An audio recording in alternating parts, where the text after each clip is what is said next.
वो अल्लाह की बंदी कब तक गोश्त के इंतजार में बैठी रहेगी? अब तो 12 से ऊपर टाइम हो गया। अगर कहीं से आना होता तो अभी तक आ जाता।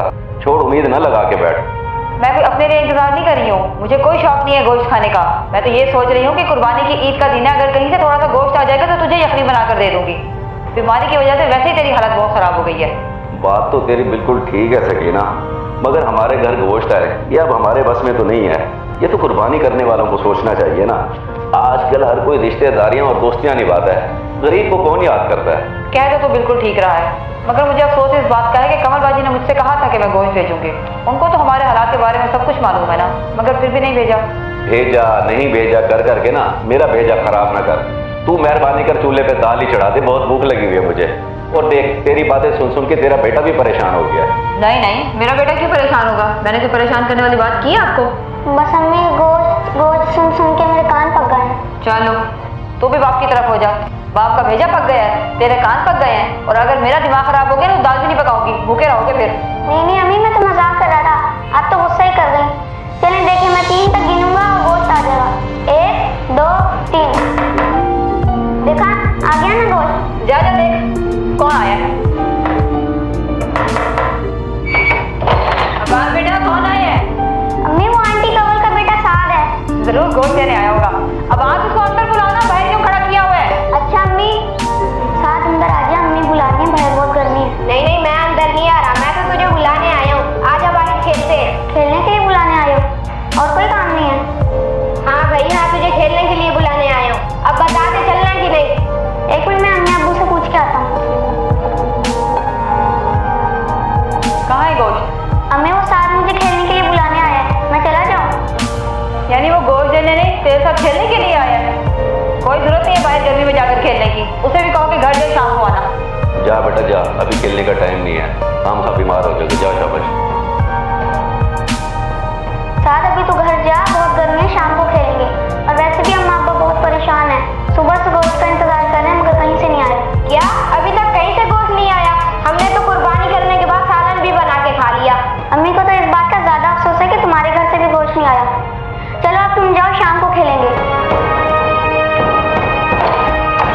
कमल, जो गोश्त बांटना था बांट दिया, बाकी मैंने सारा फ्रिज में रख दिया। अब एक भी बोटी बाहर जानी नहीं चाहिए। क्या मतलब? एक बोटी भी बाहर नहीं जानी चाहिए? जितना बनता था सारा आपने अपने दोस्तों रिश्तेदारों में दिया। मैं जो कब से कह रही हूँ एक शॉपर सकीना के घर दे दे, बस जरूरतमंद है, वहाँ तो अभी तक दिया नहीं आपने। और क्यों दूं मैं उसके घर?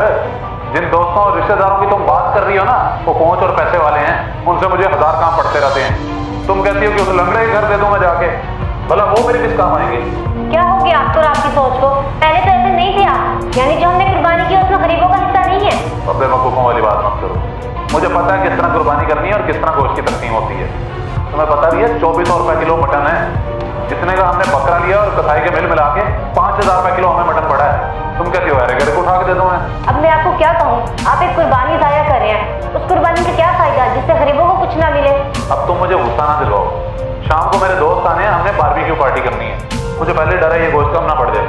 अब जाओ जाके मसाला बनाओ। खड़ी मेरा मुंह क्या देख रही हो? जाओ।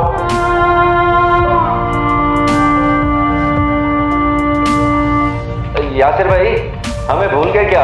हमारा ऐसा नहीं है गोश्त का। आप तो देने नहीं है। चलो, मैंने कहा मैं ही जाके पूछ लूँ। जी जी बिल्कुल है, मैं बस आपकी तरफ ही आ रहा था। वो असल में ना बकरा छोटा था तो सबके हिस्सों में थोड़ा थोड़ा है, नाराज मत होइएगा। नहीं नहीं, नाराज होने वाली कौन सी बात है।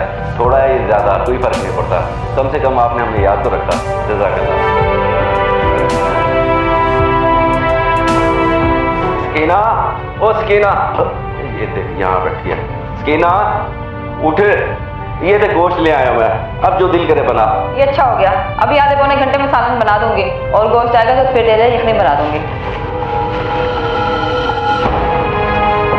ये क्या, हड्डियां और चर्बी? गोश्त कहाँ है इसके अंदर? वाह मौला, तेरे बंदों की तकसीम। अल्लाह पाक हमें इतना काबिल कर दे कि हम अपनी कुर्बानी खुद कर सकें, ताकि हमें किसी के घर से गोश्त आने का इंतजार न करना पड़े।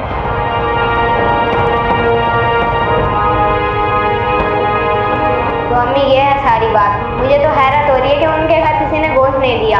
लोग कुर्बानी तो कर लेते हैं मगर किसी शेर हर गोश्त तकसीम नहीं करते। नहीं बेटा, ऐसी बात नहीं है। जो अल्लाह से डरते हैं वो अल्लाह के हुक्म के मुताबिक गोश्त तकसीम करते हैं। तो फिर तो बाबा भी अल्लाह ताला के हुक्म को नहीं मानते। इसका मतलब बाबा अल्लाह ताला से नहीं डरते, और जो कुर्बानी बाबा ने की है अल्लाह ताला उसको कबूल कर लेंगे। मेरे बच्चे, तुम्हें डरने की जरूरत नहीं है। तुम्हारे इन मासूम सवालों ने मेरी आंखें खोल दी हैं। मैं बहुत गलत था, अल्लाह मुझे माफ फरमाए, मैं अपनी गलतियां सुधारूंगा।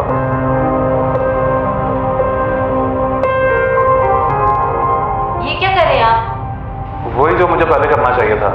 अब अल्लाह ने मुझे हिदायत दी है तो मैं अपने गोश्त की सही तकसीम करके अपनी की हुई कुर्बानी की कबूलियत के लिए दुआ करूंगा। बाकी अल्लाह मुझे माफ फरमाए।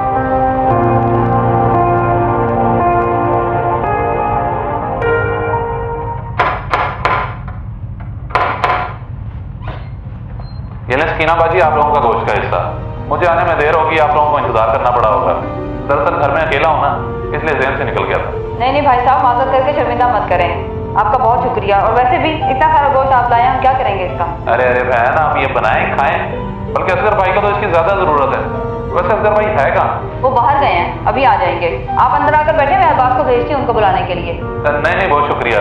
मैंने अभी 2-3 और घरों में भी गोश्त देना है, फिर चक्कर लगाऊंगा जब वो होंगे। ठीक है भाई साहब, आपका बहुत शुक्रिया। अल्लाह ताला आपकी कुर्बानी कबूल फरमाए कि आपने हम गरीबों को याद रखा।